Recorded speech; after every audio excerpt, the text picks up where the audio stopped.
তোদের বলেছিলাম না আমার বয়ফ্রেন্ড অনেক বড় একটা কোম্পানির মালিক, দেখেছিস তার কোম্পানিটা কত বড়। বাহ, তোমার বয়ফ্রেন্ডের অফিসের ডেকোরেশন তো অনেক পশ, আবার ড্রেস আপ দেখে মনে হচ্ছে তোমার যে নিশ্চয়ই তোমার বয়ফ্রেন্ডের অনেক বেশি টাকা পয়সা আছে। জি বলেন, আপনারা কাকে খুঁজছেন? হ্যাঁ শোনেন, আপনার মালিককে একটু ডাকুন তো, বলেন ওনার সাথে স্পেশাল কেউ দেখা করতে এসেছে। ও আচ্ছা, আপনারা আরিয়ানের কাছে এসেছেন? ঠিক আছে, আমি ডেকে দিচ্ছি। হ্যাঁ, তোর সাহস কি করে হয় তোর বসের নাম ধরে ডাকার? কি রে সুমি, তোর বয়ফ্রেন্ড কি পুরো অফিসের স্টাফকে জানিয়ে রেখেছে যে সবাই আমাকে বস না, সবাই আমাকে নাম ধরে ডাকবেন? সামান্য কাজের মহিলা, ওকে তো দেখাই যাচ্ছে যে কাজের মহিলা, ও সাহস কি করে হয় তোর বয়ফ্রেন্ডের নাম ধরে ডাকার? হ্যাঁ, এটা তো তুই একদম ঠিক বলেছিস। এই বুড়ি, তোর সাহস কি করে হলো তুই আমার বয়ফ্রেন্ডের নাম ধরে ডাকছিস? তুই কি ভুলে গেছিস তুই কার অফিসে চাকরি করছিস? যার অফিসে চাকরি করছিস তাকেই তুই নাম ধরে ডাকছিস? রে খেলাম না, তুমি যে ওর নাম ধরে ডাকছো তুমি জানো ওকে? ও হচ্ছে এই কোম্পানির হবু মালকিন। ও আচ্ছা, তাহলে তুমি সুমি? ওয়েট এ মিনিট, এইসব কি হচ্ছে সুমি? প্রথমত এই বুড়োটা তোর বয়ফ্রেন্ডের নাম ধরে ডাকছে, আবার এখন তোর নাম ধরে ডাকছে, মানে কোনো ম্যানার্স নেই। মানে কোথায় আসলাম? আর তোর বয়ফ্রেন্ডই বা কেমন কেমন কোম্পানি চালায় যে কোম্পানির ছোটোখাটো মানে কাজের লোক তাদের কোম্পানির ওনার নাম ধরে ডাকে, কোনো সম্মান নেই?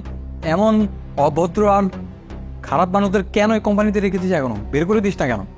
হ্যাঁ, তোরা না একদম ঠিক কথা বলেছিস। এই বুড়ি, তোর ম্যানার বলতে কিছু নেই? তোর মালিক যখন এখানে তোকে কাজে রেখেছে তোকে ম্যানার ট্যানার কিছু শিখিয়ে দেয়নি, তাই না? আর শিখিয়ে দিবে কি? এটা তো বাসা থেকে শেখার কথা। তোর তো কোনো কিছুই নেই। দেখতে পাচ্ছিস যে এখানে গেস্ট এসেছে, তুই গেস্টের সাথে এভাবে কথা বলবি? আর গেস্টের কথা বাদে দিলাম, তুই তোর মালিককেও নাম ধরে ডাকছিস, তোর সাহস তো কম না? দাঁড়া, তোর মালিককে আসতে দে, তোকে আজকে চাকরি থেকে বের করে ছাড়বো আমি। মা, আপনারা হয়তো ভুল বুঝতেছেন, আসলে আরিয়ান আমার ছেলে, আমি ওর মা। ও আচ্ছা, এখন আরিয়ান তোমার ছেলে হয়ে গেছে তাই না? তোমাদের মতো বুড়িদের না এটাই একটা সমস্যা। গরিব মানুষরা সবসময় বড়লোক মানুষ দেখলেই আত্মীয়তা করতে চলে আসে। এত বাজে স্বভাব তোমাদের না। আচ্ছা মা, আচ্ছা আপনারা রাগ করেন না, আমি এখনই আমার ছেলেকে ডেকে দিচ্ছি। আরিয়ান, আরিয়ান, বাবা আরিয়ান এদিকে আয় তো। কি বা দেখেছ?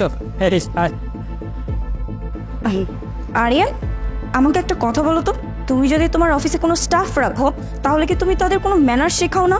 আর তাছাড়া তোমাকে কি করে নাম ধরে ডাকে? তুমি এসব বিষয়ে কিছু বলো না তাই না? এই জন্যই হয়তো বা এত সাহস পেয়েছে, তোমাকে নাম ধরে ডাকছে। তুমি বিশ্বাস করতে পারছো? আমরা কিন্তু একদমই মিথ্যা কথা বলছি না, আমার ফ্রেন্ডরা এখানে আছে, তুমি জিজ্ঞেস করে দেখো। আরে সুমি, এগুলো কি বলতেছো? তুমি জানো উনি কে? উনি আমার মা। আরিয়ান, তুমি এসব কি বলছো? এই বুড়িটা তোমার মা? এটা কি করে হতে পারে? তুমি ওর লুকস দেখেছো? ও কিসব কাপড় চোপড় পরে যাচ্ছে দেখেছো তুমি একবারও?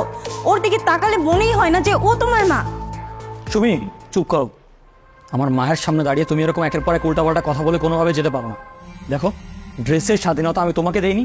তুমি যখন যেরকম ড্রেস কিনতে চেয়েছো তোমাকে আমি সেগুলো কিনে দিয়েছি। আমার মায়েরও স্বাধীনতা আছে। আমার মা সে তার কমফোর্টেবল ড্রেসগুলো পরে। আমার মা সবসময় পছন্দ করে সেটা সুতি জামা কাপড় পরবে। আর দেখো, তোমরা এখানে আসবে বলে আমার মা এখানে নিজে কাজ করতেছিল, আর কাজের মহিলাটা আসেনি সেজন্য। আর সে কাজের মহিলা হোক বা আমার মা, তোমাদের কারোরই রাইটস নেই যে আমার মায়ের সাথে এরকম দুর্ব্যবহার করার। তোমার বন্ধুরা কিভাবে পারলো আমার মায়ের সাথে এরকম ব্যবহার করতে?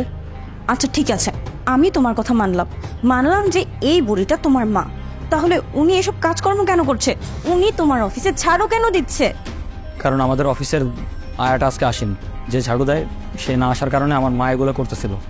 অফিসটা অনেক ময়লা হয়েছিল, আমি মাকে অনেকবার বারণ করেছি, তারপরও মা বলতেছিল যে না, যে মেয়ে তোকে বিয়ে করবে সে তো অফিসে আসতেছে, অফিসটা সাজানো গোছানো থাকাটা জরুরি, সেজন্য মা এগুলো করতেছিল। এর মানে এই না যে তুমি আমার মায়ের সাথে দুর্ব্যবহার করবে। আর নিজের অফিস পরিষ্কার করতে কিসের সমস্যা? তোমরা কি তোমাদের বাসায় কাজ করো না নিজের কাজ? একদম ঠিক।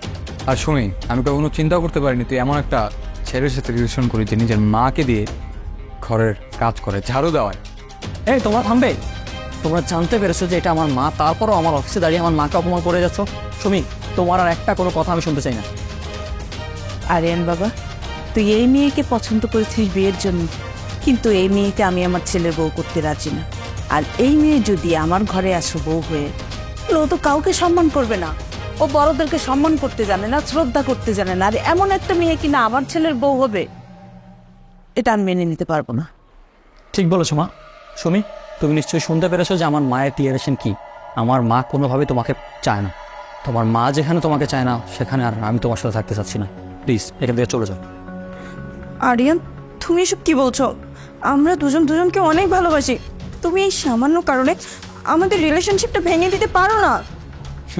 যে আমার মাকে সম্মান করতে পারে না, সে আমাকে কিভাবে ভালোবাসে? কিন্তু ব্যাস, আর একটা কথাও না। আমার মা যেটা সিদ্ধান্ত নিয়েছে সেটাই ফাইনাল। তুমি আর তোমার বন্ধুকে নিয়ে এখন চলে যাও এখান থেকে। Get out.